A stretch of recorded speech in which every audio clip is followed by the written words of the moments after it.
Hi, I'm Lian Bell. I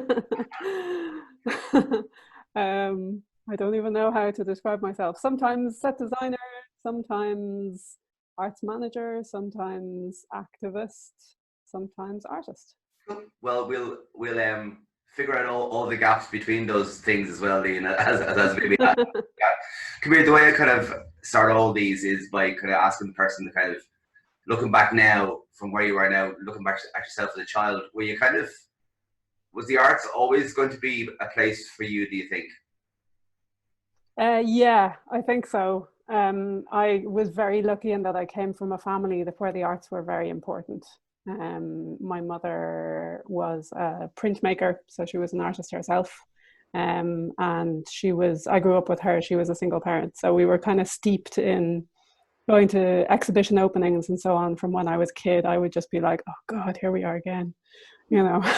Standing around looking at art. Oh. And my grandfather, my mother's father, was at the time when I was a kid, he was actually the chair of the Dublin Theatre Festival, which I'd kind of forgotten about until recently. But it meant that there were like theatre tickets floating around at festival time, so I got to go and see a lot of stuff. It was very normal, and reading was a big deal in our family. And unsurprisingly, both my siblings kind of ended up in artsy worlds as well. Although you could have rebelled completely against, like as some people do, against their upbringing and kind of got off at a whole other. Totally become an engineer or something. Yeah. And was then like sort of say through your education and schooling was kind of were you was there ever a performative element, Liam, to what you did, or was it always in the aspect of It was only when I was forced to. I never wanted to be up on stage like I was. I'm sure you hear this a lot from people working in the arts, and I think some people who don't work in the arts or work in theatre get a bit surprised when we say that often we're quite shy. I was definitely a very shy child and teenager, and the idea of standing up in front of people was just like not a chance, not a chance. So then when I did go to study theatre studies in Trinity, and as part of that, you do have to kind of perform at least once.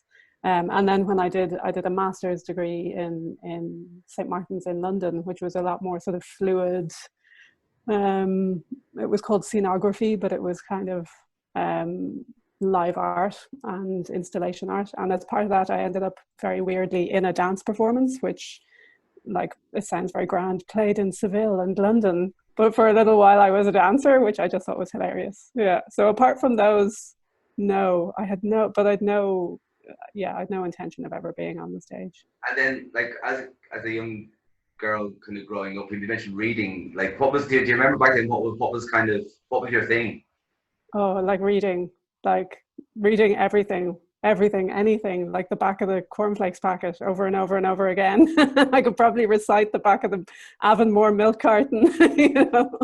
Yeah, I was hugely into books, like going to Rathmines Library with my little blue card and getting out my maximum number of books and literally walking home reading the first one as I was walking. So yeah, that was huge. And then music, I suppose, in terms of being a teenager, listening to a lot of homemade cassettes.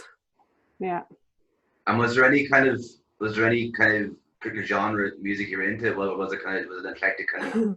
It was pretty eclectic. I was thinking about this recently. Like I wouldn't say I wasn't a loner as a teenager, but I definitely, like, I grew up, my half siblings are quite a bit older than me, so I grew up on my own as a child. And it didn't really occur to me that I could find my peers in terms of music. I wouldn't even have a clue how to have done that. Yeah. And the kind of music I was listening to was, I mean, my favorite cassettes to listen to on the bus to school were either homemade off the radio, like 1950s rock and roll, and a band who I was obsessed with and I knew nothing about, called the Raincoats, who are like all female punk band, English punk band, who I just blew my mind. So yeah, pretty eclectic. Yeah. But I just said that's after bringing me back, that kind of cassettes off the radio, and I remember don't know if it was the same for you, but like willing the DJ to shut up, so you kind of you've been Yeah, yeah. the Don't cut off the end of the song. No. and then sort of so through school and kind of as you headed into leaving cert and kind of leaving school, but was it always that kind of space of studying that you wanted to do? Was that kind of was theatre studies, was that the area that was? It was, in the sense that I think when I was about 15 or 16, there was a drama group in the school. And I joined that, and it was a bit of a light bulb moment of just going, oh, these are my people, these are the people I want to be hanging out with. And from that experience, I decided to apply to the Trinity drama course, which I would never have considered at all before. And I assumed I wasn't going to get into it, because at the time you had to do an interview and kind of an audition, a day of workshops and stuff, and then you also had to get the points. And I kind of assumed I wasn't going to get into it and put it out of my head. And then when the letter came through saying you're in if you get the points, I remember like standing in my hallway opening it and practically jumping up and down, just being like, this is so exciting, and realized, okay, if that's as excited as I'm getting, that's probably a good sign that I should follow through. And now you kind of go, oh dear, I have to go and get the leaving cert for it. Yes, exactly. Now I have to study. Was school like academically? Were you interested in school? Was it a thing? Like, was it? Yeah, I mean, I was probably quite studious. I wasn't top of the class. I was probably in the higher end of the class, but I wasn't top of the class. And like, there were many good things. I went to a comprehensive school called New Park in Dublin, which was mixed and quite liberal, I suppose, at the time. And they kind of left you to your own devices. So if you were a good studier, then you did that, and if you weren't, then you didn't. Yeah. And I was definitely a good studier, but like, it was also teenage years, and it was miserable. It was horrible, and I'm really glad I never have to do that ever again. Yeah, there is kind of I've talked to some people and they kind of go, oh God, I wish you could go back. I go, no. God, no. I mean, just the whole insecurity, always, certainly for me, always feeling like I was outside of the loop, not knowing what was good. Everybody else seemed to have a better clue about everything than I did. I was very naive and very innocent, I suppose, in lots of ways, and very quiet. Yeah. I think it's got gas, it's kind of, you look at that, and certainly when I was that age, there was no, social media, nothing like that at all, and kind of it was bad enough. So I can only imagine what it's like now, with all that shiny, glossy world, fake world around you, Yeah, at least I was going through college in the time of grunge, so wearing giant, oversized, shirts and baggy jeans with rips in them, and like your hair sideways and no makeup. That was all fine. Thank God. So you must have seen quite a lot of work then, at a very young age, both in the visual arts and in theatre. If you're, but then as you said earlier on, it was a natural thing to you. So I mean, that must have been, as you grew up and as you went into theatre, so it's kind of going. Was there a moment of kind of going, God, I've been around this stuff. I've kind of seen all this, or I've been part of all this. Only much later, sort of realizing that that's an unusual experience as a child, and like, I suppose at the time I certainly just took it for granted, but in retrospect, like, realizing what a privilege that is, and also then realizing like everybody should have a version of that. Like, it's an amazing grounding in imagination, really. Bringing your imagination into being an adult. That imagination doesn't stop when you're a kid. Yeah, absolutely. And when you kind of then did Trinity and kind of, as you said, kind of found a wider tribe and moving from there then to London. I mean, that's was there what brought you to St. Martin's and that type of work? In the brilliant, like, obliviousness of being whatever I was, 20 or 21, a friend of mine at the time came over to my house one day and said, oh, I'm applying for this master's in London. And it looks great. You do it for a year and you spend your time in London, but then you also do like a semester or a term somewhere else, like Seville or Utrecht or Helsinki. And I was like, that sounds cool. Yeah, I'll apply to that as well. And I mean, it's kind of a joke, but it's true. Like, I hadn't a clue what the college was. I didn't know anything about St. Martin's except for the Pope song of she studied sculpture in St. Martin's College. So then I thought, well, it's in a Pope song, so it must be all right. And only when I got in, people started going, like friends of my mother's who would have known the art world, you know, I started saying I'm going to St. Martin's, and I could see them being like, oh, and I realized, oh, this is actually a big deal. Thanks, Pope. That reminded me when I was doing my leaving cert, I had no idea what I wanted to do, and I put down law as my top choice, purely because I used to like legal dramas on television. Yeah. I put down medicine, probably along the same lines, you know, ER. All different lives could have lain ahead of us, Lian. Completely. Oh, I feel like there's definite like junctions where you choose one thing over another, and it's just your entire life is different. So the one junction that I often think about is at leaving cert time, I did the CAO application, but we were also encouraged to apply to the UK, to the UCAS thing, and I got a place in St. Andrews in Scotland to do medieval history and archaeology. Wow. And I had to really like decide, was I going to do theatre or was I going to do this like exotic thing in an exotic country like Scotland? Wow. But I think like, wow, there's me going off into a different direction as a medieval scholar somewhere. It's kind of a, you know, you could have been, you know, the female Indiana Jones, the kind of, you know, God knows. Now you're telling me. And what oh my God. What I mean, was obviously that was an area you were kind of interested in. There's no pulp songs.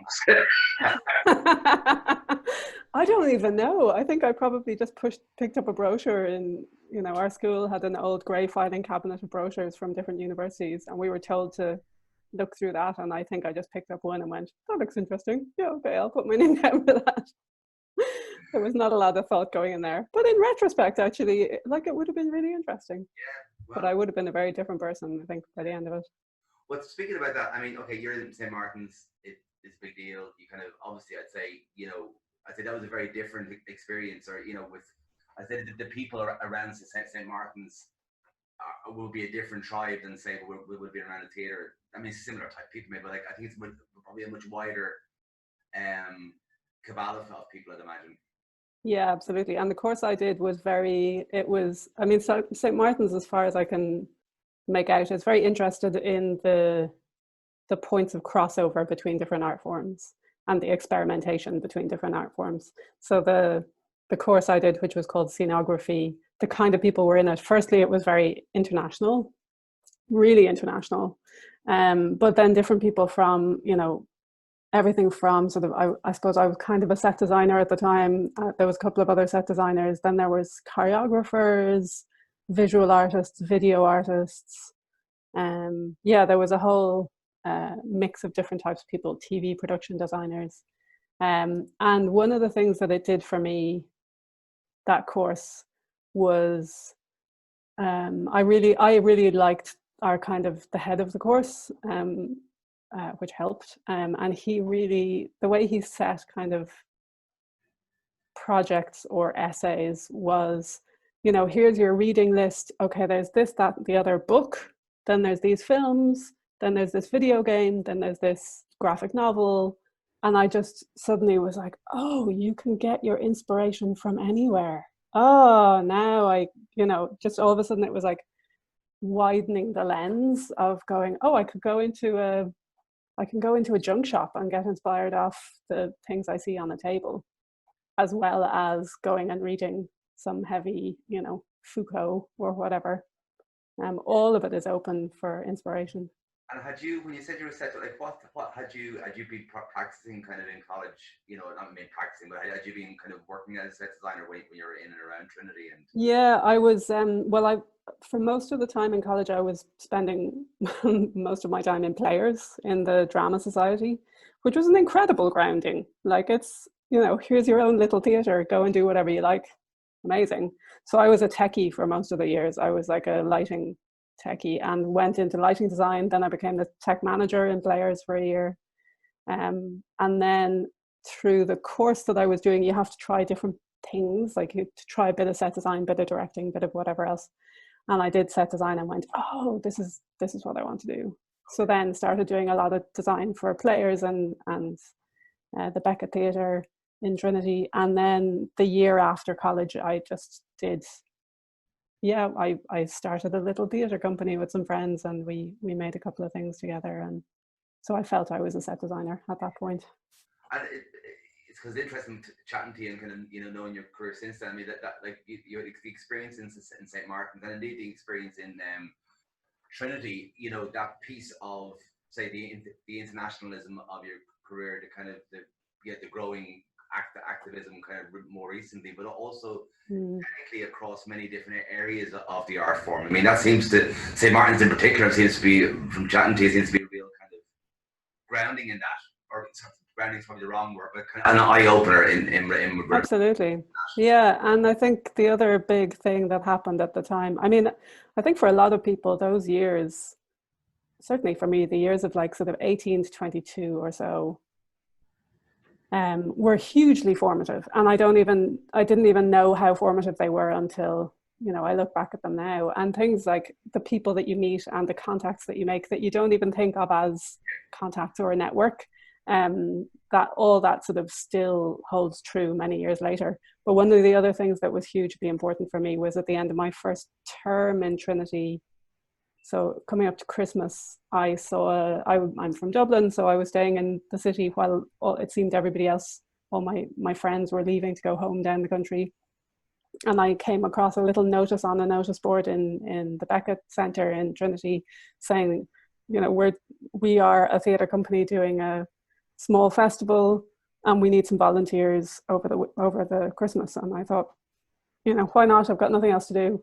And that was Pan Theatre, and that was the first Dublin International Theatre Symposium that they ran. Yeah. So then I ended up working with Pan. I mean, I'm still working with Pan, but that whole international window suddenly opened for me of seeing theatre that was being made, across the and I think, you know, of Europe. You can map Pan through your career. I mean, you know, they seem to have been a touchstone in many different ways throughout your career, through the mentorship programs and the internet. And I think, you know, you look at kind of, and not to jump kind of too far ahead, but you look at kind of work that you've done over the years. It's obviously there's the set design, but there's also a lot of work that kind of fits into a broader design, you know, like design, and that can be designing events, it could be designing experiences, it can be designing projects. Absolutely, yeah. And I'm really interested in that because, like, say, when I was, you know, maybe a decade before, when I was going to leave in college, you very much had to be one thing or the other. You know, kind of, because I was doing a bit of music and acting and directing. It was like nearly frowned upon. That you must be crap at them all. you know? Yeah, exactly. Well, that whole jack of all trades, master of none, which. But it seemed to have kind of evolved, you know, somewhat. But I think you're one of the people who live in that space and have remained in that space throughout their career, of kind of going, well, actually, this is me. I have an art form. I am an artist. I can kind of facilitate other artists, and I can kind of make work myself. And was that something that you were aware of early on, or is that just something that kind of happened for you? It's kind of something that evolved, I think. Early on, I realized if I wanted to be a set designer in Dublin, the opportunities were quite small. I still didn't really know even how to kind of, quote, break into it. And I knew that the money wasn't good and I needed to be making money and like paying my rent and so on. So I took on jobs with people like Pan or people like Irish Theatre Institute, who was, you know, theatre shop back in the day. There were admin jobs, and without really ever meaning to, I then learnt the admin side of things, you know, and I suppose I was good at it, so people passed me on. There was that whole word of mouth thing that happens in Dublin theatre, certainly. So then all of a sudden I realized I had this kind of parallel career going on with two sort of side by side ways of working. Then there was a bit of sort of slightly jumping ahead, just to go back to your thing about being more than one thing at once. I stopped designing for a few years because I was working for the Fringe. I did about 3 years in the Fringe Festival.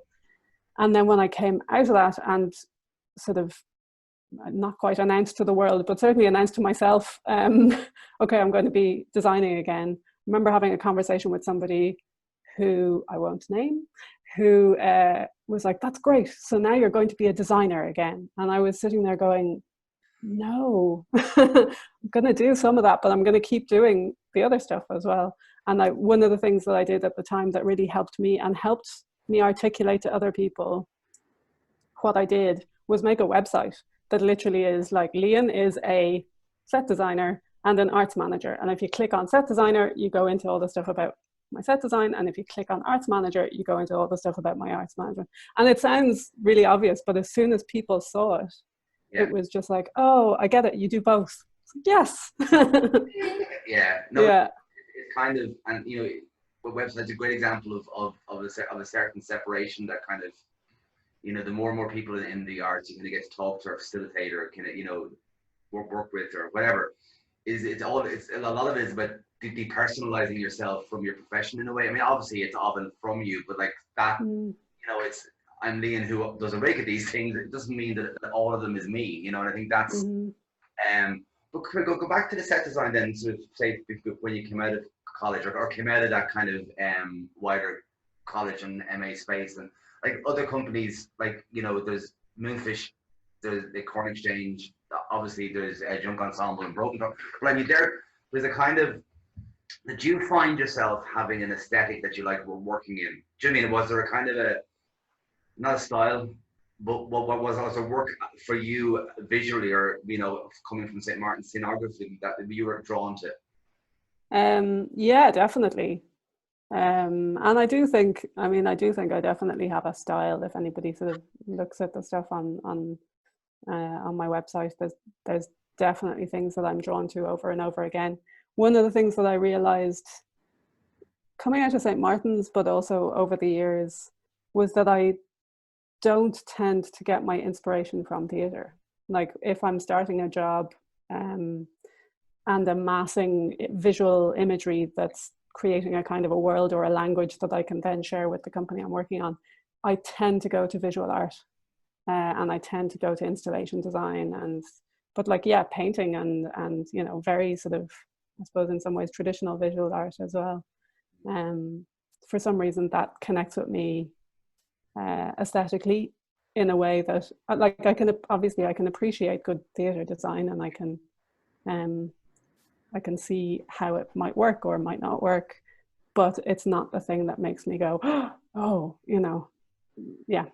Yeah, and did you find, you know, because what's fantastic about your work as well, you've had the opportunity to work with very different companies. Do you know what I mean? It's kind of yeah. dance to. Well, the benefit of having this dual career, you know, is that I realized the pressure is off the design side, so I don't have to say yes to everything.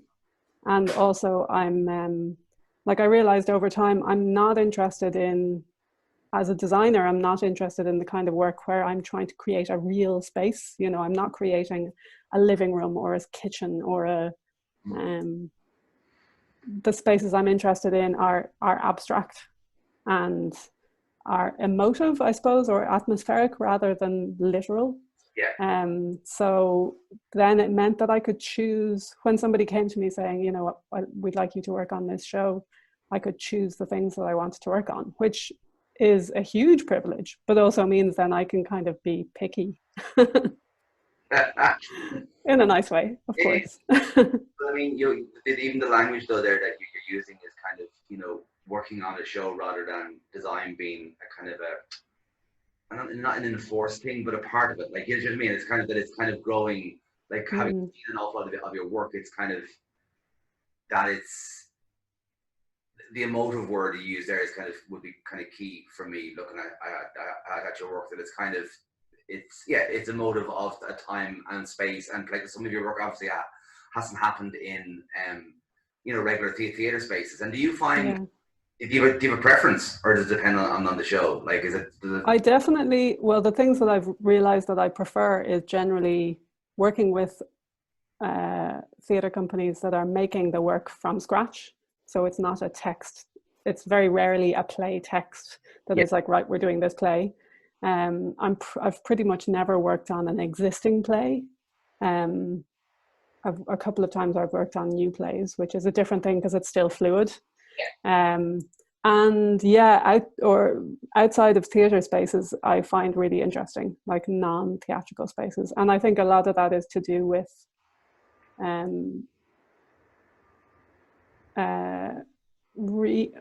kind of going back to what you were saying about designing things that aren't just theatre, like designing experiences or conferences or events or whatever for people. A lot of it is about how do you design the experience for an audience? And that could be, how do you get them to go from A to B to C to D without having somebody standing there going, okay, right, let's move on to the next bit. You know, how do you get the design to help direct them? And also, how do you get the design to help them see the space that they're in a different way? It might be a place that they know very well, but what do you do with the design to kind of make it strange for them? Yeah, but I think as well, you know, looking at your work as well, like getting the visual arts aspect of it it's like kind of emerging from it as well. Do you know what I mean? There's kind of, particularly in kind of recent years, you know, the more visual arts aspect of it. And again, I'm using names for the sake of kind of pitching my coat on something rather than it being kind of visual design. But I think the having that background and having that naturalness within that world is very interesting from a theatrical point of view, as you say, that it's not just about looking for looking for to break realism, you know, in order to be non-naturalistic. It just is the fact of the way that you work, if that makes sense. And come here then, if in relation to, say, work like a girl half-formed thing, which, you know, I imagine your collaboration, your work must be highly collaborative for you. Do you know what I mean? In relation? Oh, hugely. Yeah. And I suppose Girl is a Half-Formed Thing was kind of, it's kind of a unique process because it's an existing book. You know, and then Annie Ryan, who directed it and adapted it, she went through a lot of work of thinning it down and getting it ready for the stage. But also Annie is an incredibly visual person. You know, for anyone who knows Corn Exchange's work, even though they work with a series of different designers over the years, there's a real aesthetic there. And that aesthetic is Annie. You know, that's Annie sort of having a very strong idea of what she wants, but also wanting to collaborate and wanting to draw something out of the designer, which was really interesting for me to do that.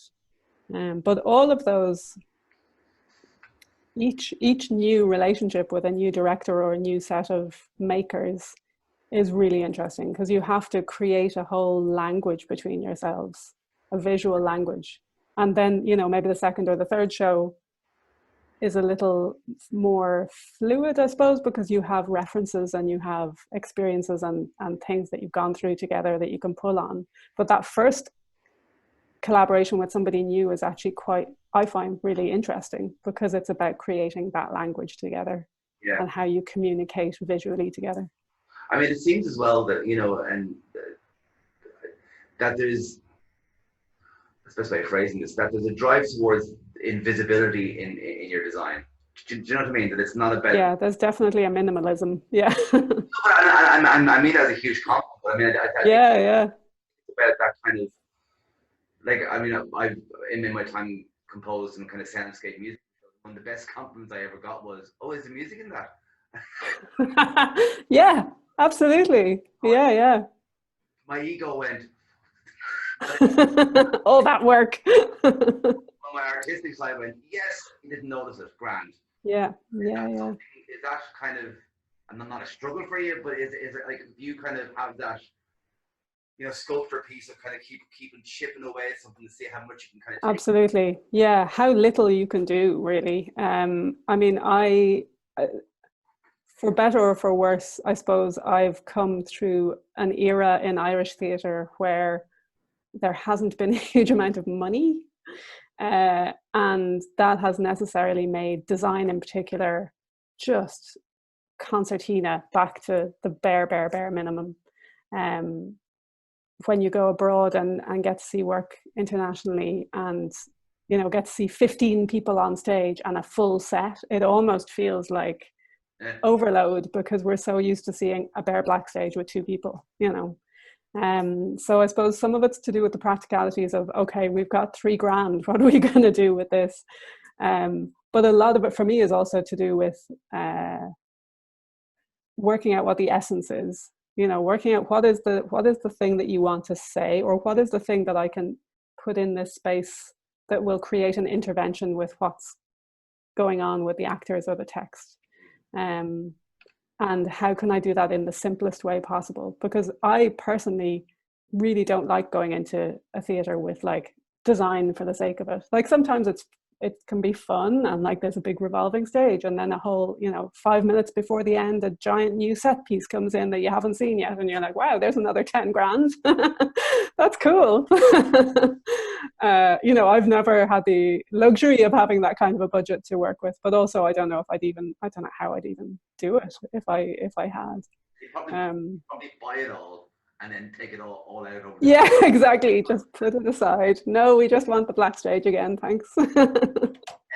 But yeah, I suppose as well, I mean, you mentioned the 2 sides, and I'm not kind of going, you know, the admin side and the artistic side, because there is a big part of your career that kind of has straddled both in the middle. I mean, I'm thinking of, I'm interested in kind of when because an awful lot of your, say, work in design of events or the curation of projects has become in the last number of years about the facilitation of development of other artists. You know, and where did that, was that something that naturally kind of emerged for you, or did it come from a kind of a perceived need, or was something, you know, what did that kind of, and I think like Gap Day and Make and, you know, those type of. Yeah, I think I don't really know. I suppose it was, you know, going back to say the Pan Pan Symposium way back in the late 90s through to the early 2000s, there was a big aspect of that which was around workshops and artists talking to each other, and that was kind of, for me, some of the most exciting parts of it, in that it was international European artists coming to Dublin, getting to meet Irish artists, and then also getting to meet other international European artists, and me being able to see that happen and see the kind of buzz that came out of it and the inspiration that came out of it. And then for years hearing artists in Ireland talking about the Pan Pan Symposium as being a really formative experience for them as well. And understanding that we are an island, you know, we are a little island off the far edge of Europe, and as networked as we are, we still don't get to see a lot of work, international work in Ireland. We even, you know, the fact that we still have this mad psychological barrier between North and South, in that those of us living in Dublin rarely go up to Belfast and vice versa. There's division in there, or there's kind of a kind of a smallness that I've always been interested in trying to bridge a little bit. And I guess, I mean, maybe it's coming back to the sort of feeling of like, these are my people. Yeah. Like, I'm interested in making sure that the people I'm working with are doing things at the best level that they can. It's also about watching in the last 10, 15 years, the struggle, particularly post, 2008, when all the money disappeared, just seeing what we could do with small interventions that would improve the working practice of people. But yeah, it's definitely over the years become a lot more artist support, and I feel like I might be at peak artist support at the moment in the pandemic, because I feel like I've been doing a lot of pastoral care. Yeah, it's funny. I mean, I want to come back to something in a minute, but like, as we're on this kind of, then obviously, you became, a leader unbeknownst to yourself, around the whole Waking the Femme. I mean, I think it's fascinating, obviously there's the context within which that happened and was amazing, but for you as a person, that must have been, God bless social media, yeah. I just had this picture of you in my head, of you with your finger over a set. Over the big red, like, yeah, explode your life button. But I suppose, I mean, like, you know, obviously we're going to talk about it, but I don't want it to be the whole conversation about you, because, you know, as we've spoken about, there's loads more. You know, a lot of people, that's their entry to you. You know what I mean? Of course, yeah. But I suppose it was a seminal moment, both, and imagine for you as a practitioner, but also for Irish theatre, and probably one of the most transformative kind of periods of time that we've had, certainly in my lifetime in the industry. But as a designer, and as someone who knowing you likes to have control of kind of, you know, what you're doing, and you know it's kind of, you're very, you know, academic, administratively driven mind, and you then this just takes off. Yeah, and pulls the rug out from underneath everybody. Yeah. Yeah. Well, it was, I mean, there's a thousand different words to describe it, but yeah, as a designer, I mean, in practical terms, as a designer, my designing stopped for about a year and a half, I'd say, or certainly a year during Waking the Feminists. Just there was no space for it. It did a lot of things. I mean, I'm amazingly proud of what everybody did during that year, because obviously, while I became the kind of figurehead and, you know, self-titled campaign director, it's great to be able to choose your own job title. Pressing this button without that. Yeah, exactly. The little plaque on my desk. I'm so proud of what people did, and how much it affected. Obviously, it affected the industry, and it affected some of the systems that we're operating in, which is great. But the thing that I think I still feel most proud about is that individuals felt different. You know, individuals felt more empowered or more engaged or more educated or whatever after that year, which is amazing. On a very personal level, like, it was extraordinary.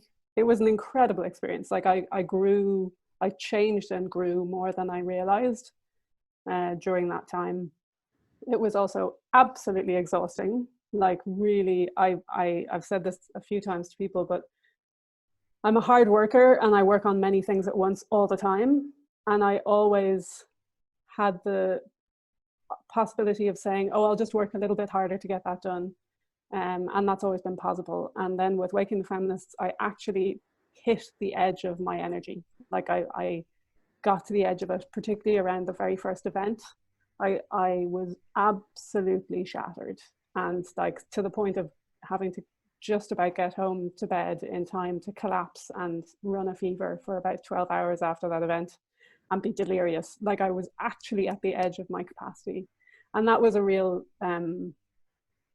that was a realization for me that, like, oh, there's a finite amount of time in my life and there's a finite amount of energy that I have.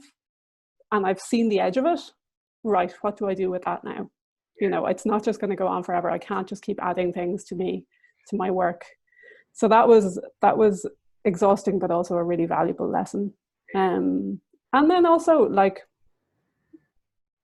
you know, other things that happened was at the end of the year of Waking the Feminists, my mother died.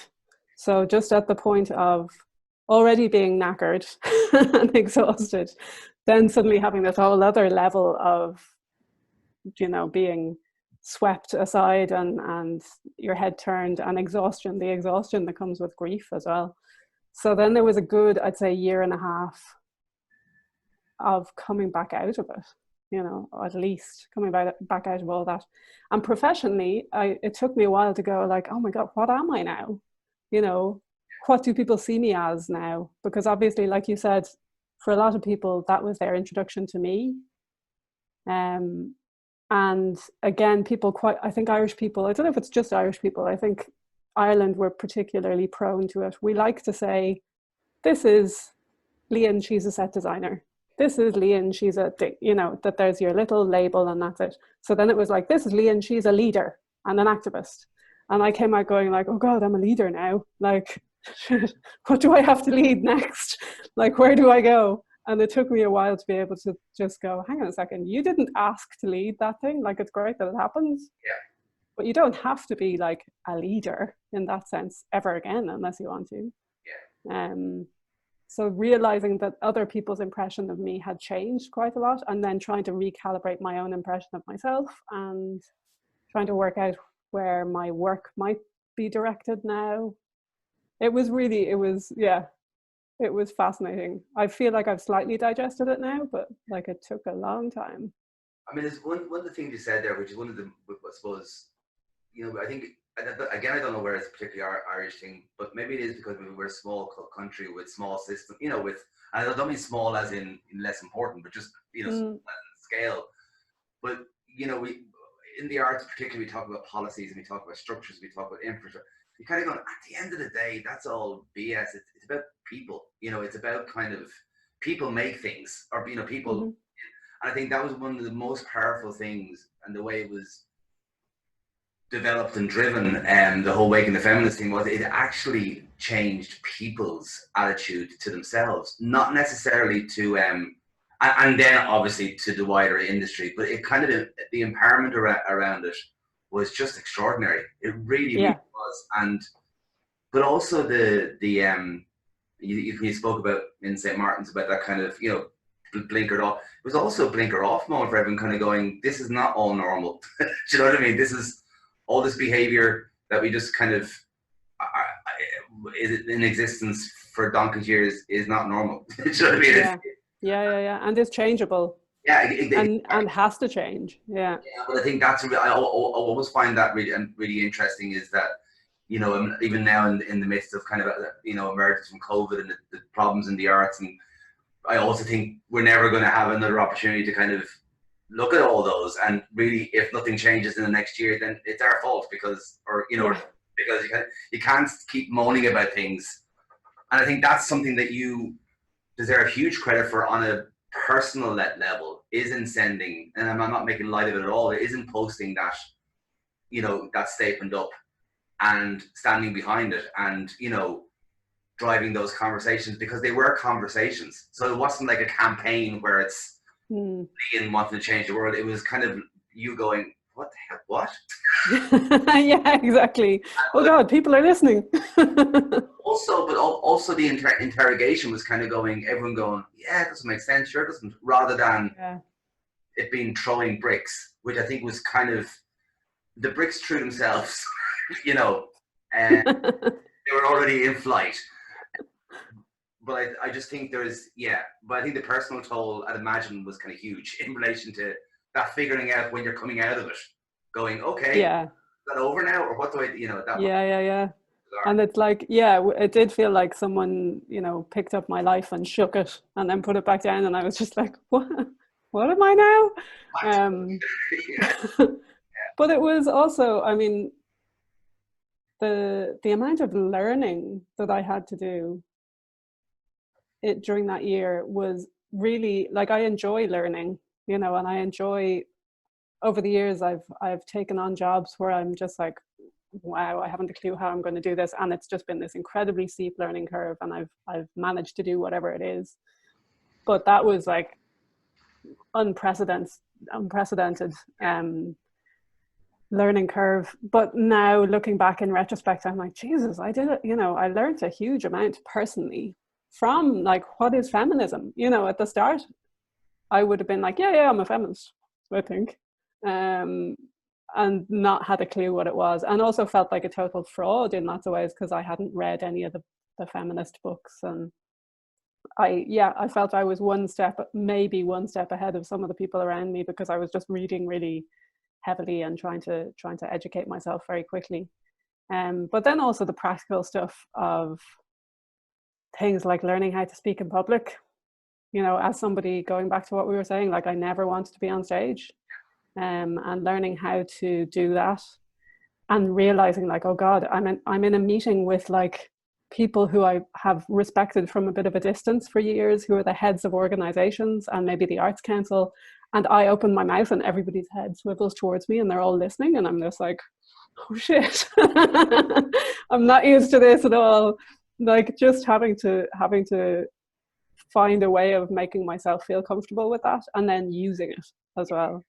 But a huge amount of that was the people around me. Like, it was a huge collective effort, particularly the first month or so, but all the way through the year. Like, the people around me in the sort of core team, people like Sarah Durkin, Anne Clark, Lachlan Deegan, Darnie, oh my God, I've had a blank on her name. Darnie?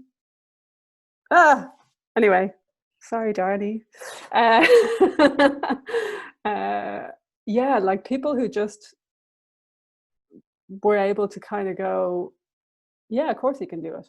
Yeah. You know, when I was internally going, I don't know if I haven't a clue what I'm, blah, blah, they were just going, yeah, of course you can do it. And just having somebody say that to you is a huge empowerment. Yeah, you know? I think it reflected, I think, you know, we move on, but I think that reflected completely across all of it. That exact journey that you were all going through was the way it was brilliantly driven.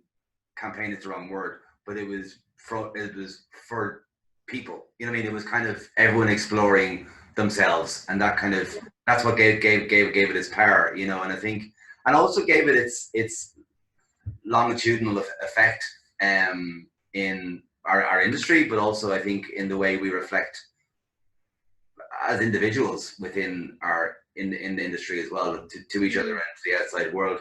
But you coming back out of that, I mean, was there a sense as well, because obviously, you know, a lot of your work is, I won't say sits within the social justice arena, but certainly it sits within community. Do you know what I mean? Within, like, you know, in recent years, you know, with foil punt and things, you know, there's sense that, you know, you're seem to be drawn to that work of, and that this goes right back, you know, but like that kind of work around people, if that makes sense. Mm-hmm. Yeah, for sure. And is that something that has become more important to you, or is that something that just has happened? I think it's something that's kind of has happened with the foil punt and Sheen at the Roof, those two projects, which were led really by Rasha Gowan. Like, I feel very, very privileged that I was part of those projects. And I know that whole thinking around making work in a community with local people about issues that are pertinent to them, but also a bit broader to the world as well.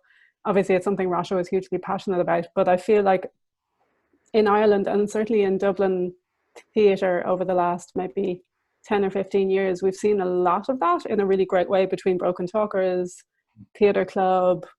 You know, there's been that sort of community connection, but also really good art made out of it. You know, like the product, I hate that word, but the performance, the thing itself is a really good show. And behind it, there's this incredibly strong community engagement. I think, having watched that, particularly when I was in the Fringe, I suppose, working in the Fringe, and that sort of heyday of a lot of those, or the start of those companies, I'd say all of that sort of percolated in my mind. But I think a lot of it as well is, you know, going back to being a teenager, or being a younger person, and being quite shy and not feeling like I could talk to people, just feeling awkward around people quite a lot. Over the last few years, there's been things that I've done, including Waking the Feminists, which have made me feel a lot more comfortable talking to random strangers. So doing things like foil punt and ending up spending a week or 2 weeks in the men's shed in Moville in the very north of Donegal, because, you know, we needed somebody to build these few bits of set that I was designing, because I can do very basic carpentry, but very basic. And then we managed to get in with the men's shed. So I was an honorary man for for the week or 10 days, and just going, oh yeah, okay, I'm going to hang out with these, you know, really lovely 70-something-year-old men who are, you know, retired fishermen or whatever they were. and we're going to make this stuff together, and we'll have the chats, and they'll rip the absolute piss out of me, and I won't have a clue what they're saying because I can't understand their accents. All of that stuff. Even 5 or 6 years ago, I think I would have been a lot more, oh God, I don't know if I can do this. So it's about, for me, it's about, like, people are endlessly interesting. Yeah. You know, people are just fascinating. And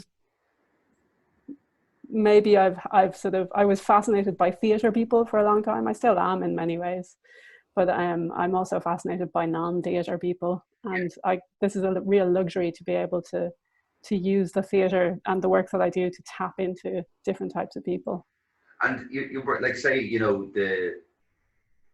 work like project designing around like the co-housing here, or being involved in the casement project, similar, a similar type of one foot in the arts world, one foot in the kind of, but entering that space of, which is kind of really excitingly emerging in the past 2 or 3 years, of that kind of it's not emerging in the past 2 or 3 years, but maybe it's more actively being pursued as a potential financial earner for creative people, but more in that kind of creative consultancy is the wrong word, but that kind of art in non-cultural settings, and the activism around that, and maybe that bit of development around that. Do you know what I mean? That bit of the otherness coming in.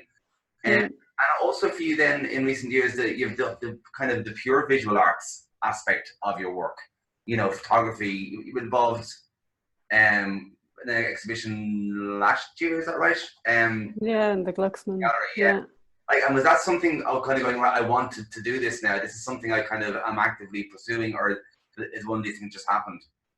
It's a little bit of both. I think everybody always talks about imposter syndrome. Anyone who works in the arts talks about imposter syndrome. I think anyone who works in anywhere probably thinks about imposter syndrome. That idea that, at some point somebody's going to rumble you and turn around and go, you're not a director, artist, whatever it is. And all of my creative work has tended to be, because it's design, it's collaborative, it's about responding to something that somebody else brings me often.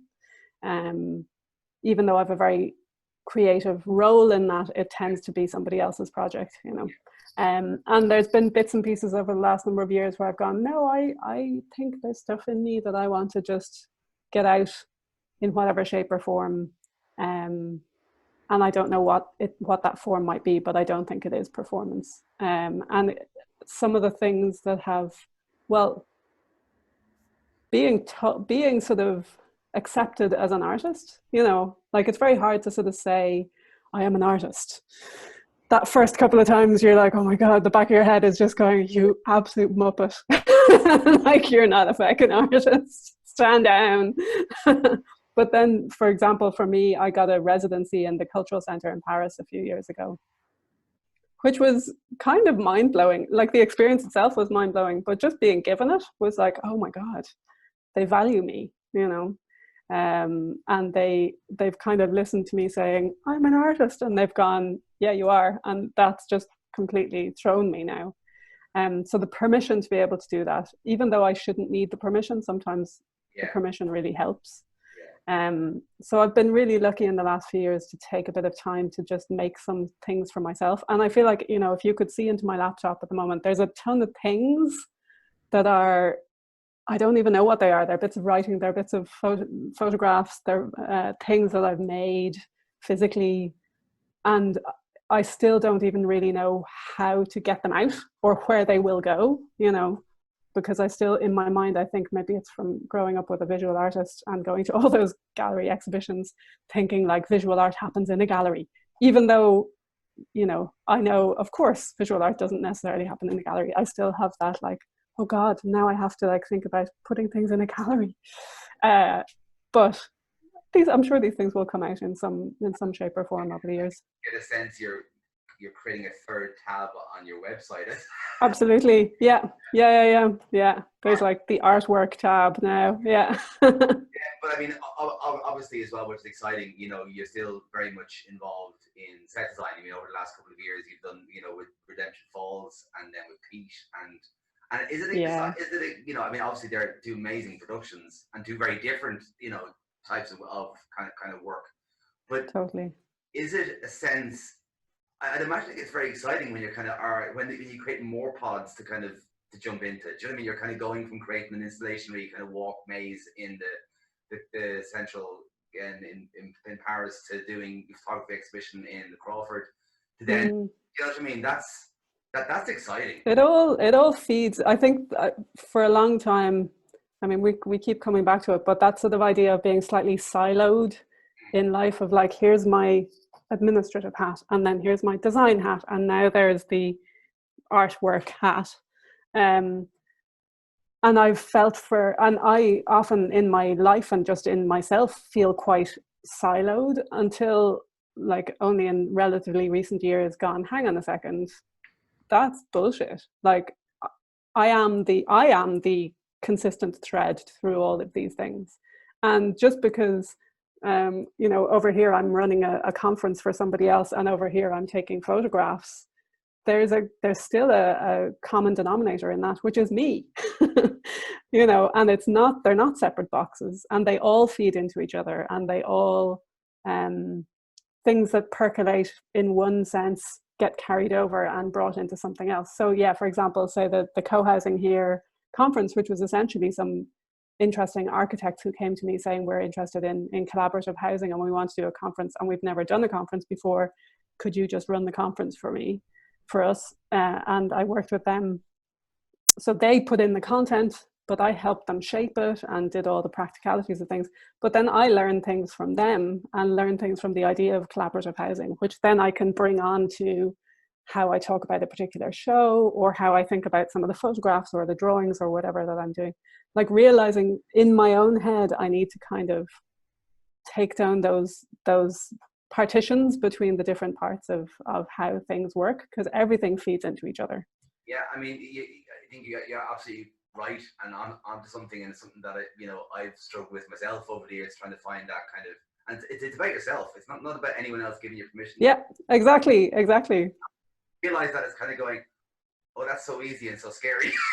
Yeah, it is. It's really scary, and like all that work, all the fear, and then all the work that goes into trying to overcome that fear happens just inside you. Like nobody else gets to see it. It's just the like, oh my God, I can't call myself an artist. Oh, I've started calling myself an artist. Oh, now I'm an artist.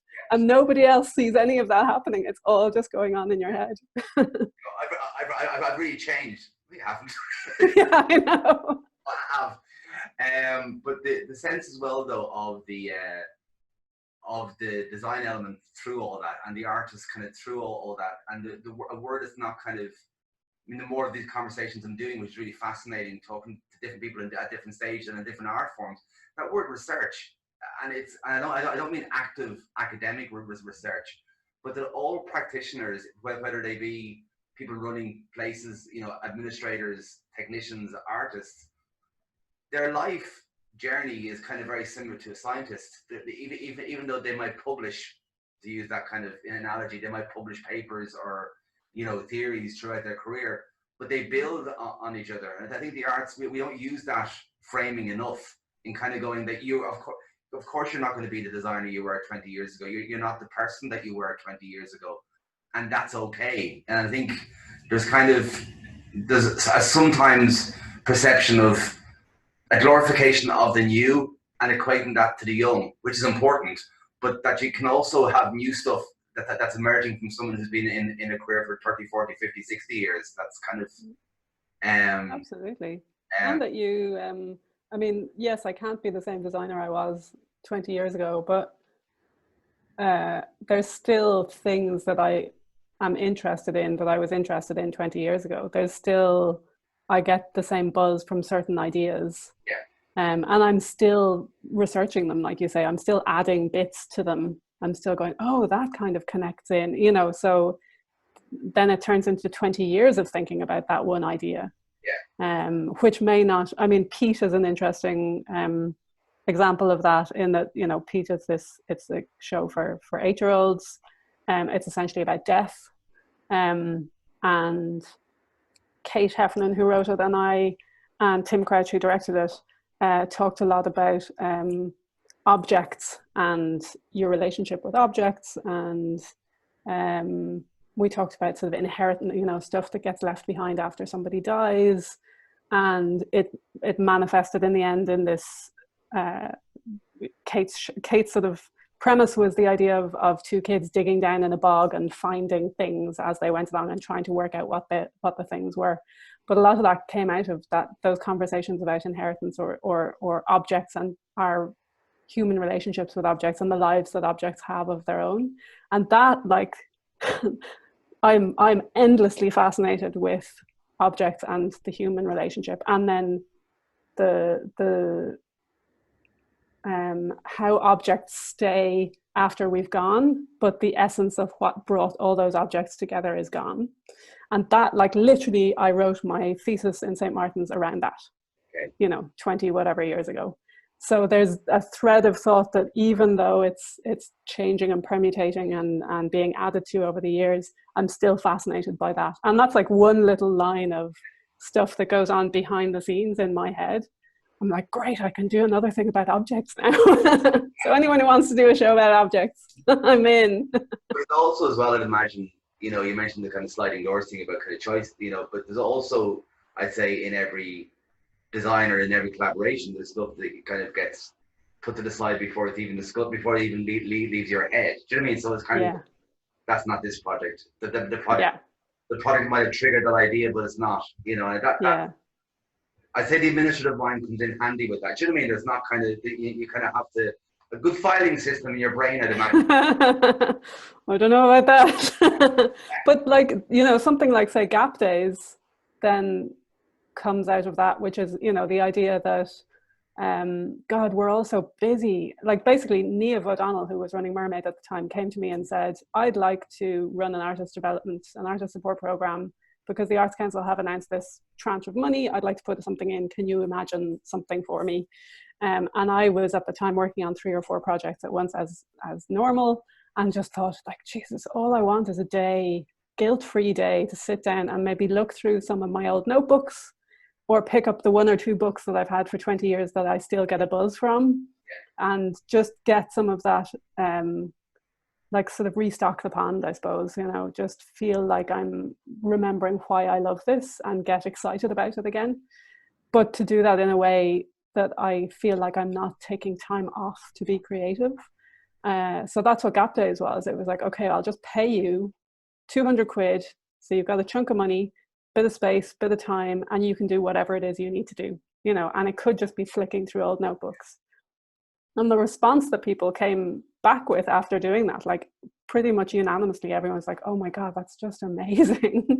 Like, that little break in the busyness to stop and go, what am I interested in again? You know, so all of those threads of thought, like old notebooks or things that we are endlessly fascinated by and need every once in a while to sort of, our touchstones, I suppose, we need to go back to and go, oh yeah, this is why I'm interested in this work. Seems to be, I won't keep much longer, but just seems a thing maybe about you want to watch, Lian, is kind of that, you know, Gap Day, you know, a small idea Niamh brought to you, suddenly has gone, you know, and they, you know, so you want to be careful of your I know, starting things. Maybe I need to work out how to do franchises. Maybe that's yes, and keep that to yourself. So now, I mean, as we're kind of in a strange space and time, for anyone to find us on the internet in the future, we're kind of, you know, in August. Oh no, geez, we're not. We're in September 2020. This year has gone mad. And obviously the arts industry is in the kind of really mad place with kind of COVID, or maybe our mad place has been exposed more by COVID. And, you know, like, where do you sit within all that? I mean, like, obviously you can't work as in design, you know, there's nothing you can be designing at the moment, but how are you coping with all that?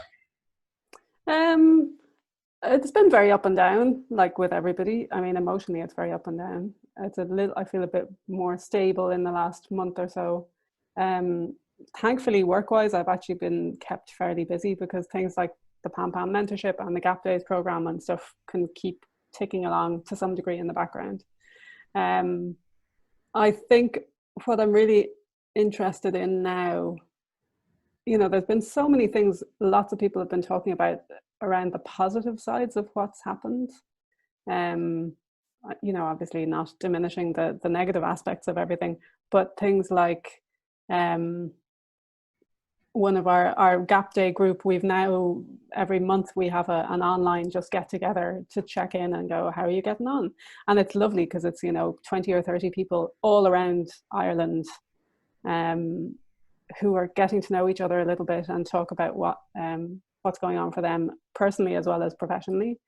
And in very early days, one of the participants, Mairead Folan, who's based in Galway, was saying, you know, I'm actually kind of glad that there's all these Zoom meetings, because as somebody with a disability, I find it difficult to get to Dublin all the time for the meetings that are going on. You know, I live in a different place.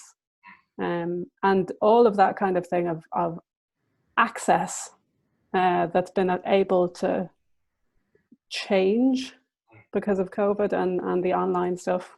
Also, I'm really interested to see what happens now, as I imagine Dublin is going to empty in terms of how many people live here, because people will move outside of the city and want to live in more rural places, maybe cheaper places, and then work online.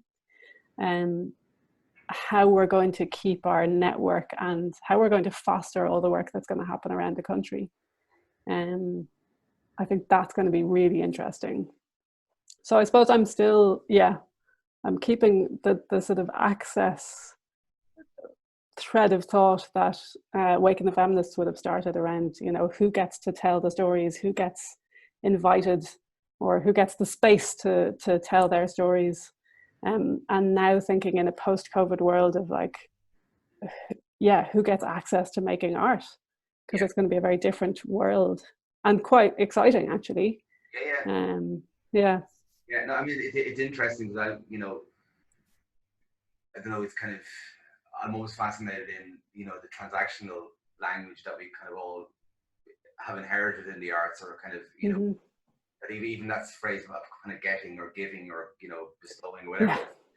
It always, you know, and it's thread for me that's gone right back. For me, I ended up doing a master's in English in college around centre and periphery and who gets to write there, you know, but that word gets has always bothered me. And it's only the last few months of COVID I've kind of gone, well, getting something inherent that someone, you know, means that someone's giving it to you rather than taking, which is kind of me. It's kind of there. So I do think we do live in very interesting cultural times where we all have both individual and collective choices to be made. And that's interesting about the spreading of the industry out from maybe to from a more kind of, you know, tight urban basis to a more wider one as work practices change. Yeah, hadn't thought of that. Be careful what you put out there now on That's it. Somebody else can deal with that one. Just putting that out there. Don't like that Facebook post. It's fine, you know. I know. Thanks so much for taking part in this. It's been an absolute joy as always to chat to you, and look forward to seeing you in the real world, or the more physical world soon. Yes. Be well. Thanks, Mark.